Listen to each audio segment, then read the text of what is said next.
tukitaka Mungu atutumie na Roho Mtakatifu akae ndani yetu, lazima umoja uwepo. Na umoja unatengenezwa. Bwana Yesu asifiwe sana. Maana Roho anapoingia ndani lazima atengeneze mazingira ambayo tutafuta amani na kila mtu.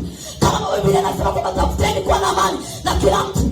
Bwana Yesu asifiwe. Maana mahali penye umoja ndipo ambapo umoja unatengenezeka. Mahali penye amani ndipo umoja unatengenezeka. Mahali ambapo pana machafuko hakuna umoja. Ndio maana kuna wakati pana naambiwa ninaelewa lugha. Kwa sababu kuna siku alisikia kwa maana maneno alikuwa akisema kwa maisha ambayo alikuwa anaishi. Bwana Yesu asifiwe sana. Ukisoma Waefeso sura ya 4, na nisome alafu nimalize.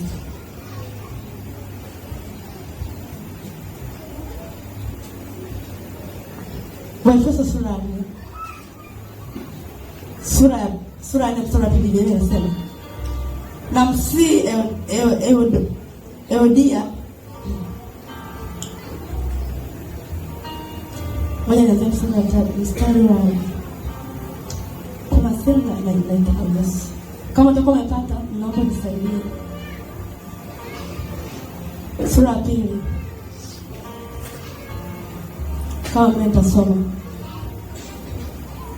Kwa unyenyekevu wote na upole, kwa uvumilivu mkichukuliana katika upendo, na kujitahidi kuhifadhi umoja wa roho katika kifungo cha amani, mwili mmoja na roho moja, kama na mlivyoitwa katika tumaini moja la wito wenu.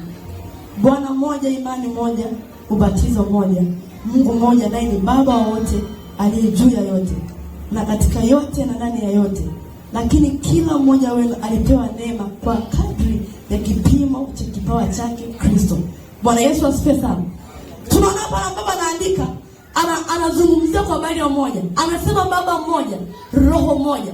Lakini kumwisho anakuja kurudi anasema kwamba lakini kila mmoja wetu alipewa neema kwa kadri ya kipimo cha kipawa chake Kristo. Kwa Roho aliposhuka aliachilia kila mmoja kipawa chake. Lakini Roho ni moja na Baba ni moja. Maana alikuwa anasisitiza kwa habari ya umoja. Maana kama watu walikuwa wanatumika, lakini katika utumishi wao walikuwa waelewe kwamba sisi safari yetu ni moja, Baba yetu ni moja, ubatizo wetu ni moja. Kwa kama ubatizo wetu ni moja na Baba yetu ni moja na kusudi ni moja, maana lazima tukae kwenye umoja ili tuweze kujenga mwili wa Kristo. Maana kama mtu akienenda kivyake, hakuna kitu ambacho kinafanyika. Mwili wa Kristo utajengwa kwa sababu kila mtu atatafuta matakwa yake. Bwana Yesu asifiwe sana. Haleluya, mtumishi wa Mungu. Basi kwa kusema hayo, nisiwe na maneno mengi, kwa sababu Roho yeye atalithibitisha neno lake kupitia Roho Mtakatifu. Bwana Yesu asifiwe sana.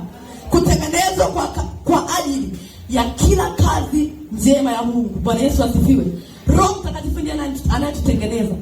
Tunaweza tututoshe, tunaweza tusifai, lakini Roho ndiye anayetukamilisha. Bwana Yesu asifiwe sana.